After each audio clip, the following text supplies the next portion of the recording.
Hey everyone, and welcome to another tutorial for noisejunkies.net.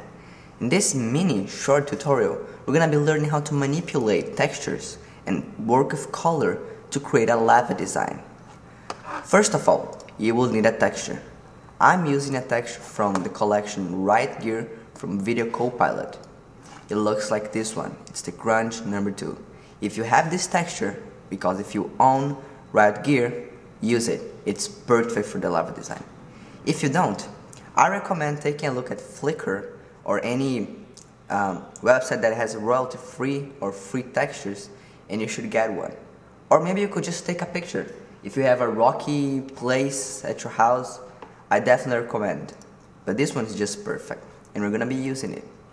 So once you get a texture, let's get rolling. And the first thing we're gonna actually be learning on this is how to manipulate color and use it in After Effects to manipulate and change texture. What the hell do I mean by that? Well, some people are just button pushers in After Effects. They know all the commands, they know all the plugins, they know the physics involved in particular in other programs. But, you know, some people are just artists. They know how to combine colors, they know how to match, they have good ideas, and they don't know how to execute it. Well, if you know how to match colors, this is a perfect tutorial for you, because this is all about your opinion and your style. And you learn how to use the same plugins to create this lava texture. If you notice in the tutorials of famous tutorials websites, when they make logos or intros tutorials, they actually use the same plugins over and over, because you don't need a lot of plugins to make a cool design. So let's get started, and I'll just drag my texture into a new comp, and there you go. And we're gonna apply 3 simple effects. Effect, color correction, curves. Effect, stylize, glow. And CC vector blur, which I'm kinda lazy to find on the other panel. Okay, so just for right now, I'm not gonna worry about the glow and the vector blur, but I'll work on the curves. And in the RGB channel, I'll just add a lot of contrast. That is cool, man. Okay. And then I'll go to the red channel and just increase it a little bit. And then I'll go to the blue channel and decrease it a little bit. And that looks cool. But then you can also manipulate the green channel if you want something more yellow, or maybe not. I think just a little bit of yellow. Yeah, it kind of look more like lava. So now to the glow.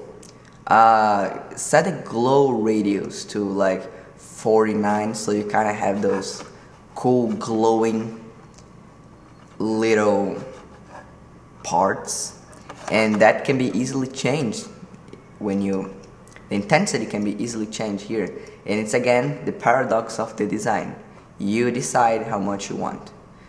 And then also the glow amount, I'll just set it to 0.6, maybe 0.7. Then I'll just set the glow radius to 40, 45.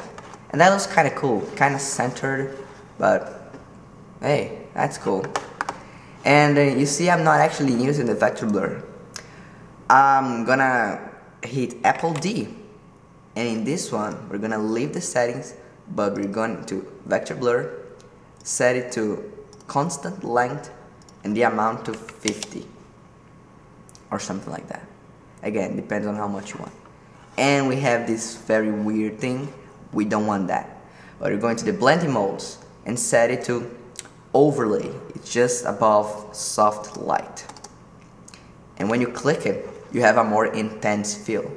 If you do not want that intense feel, just set it to normal again, hit T for opacity, and set it to 50.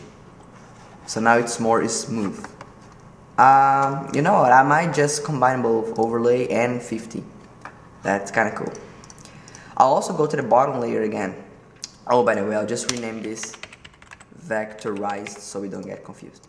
So now just go to the bottom layer, duplicate again, and set it to the top. And I'll name this actual texture.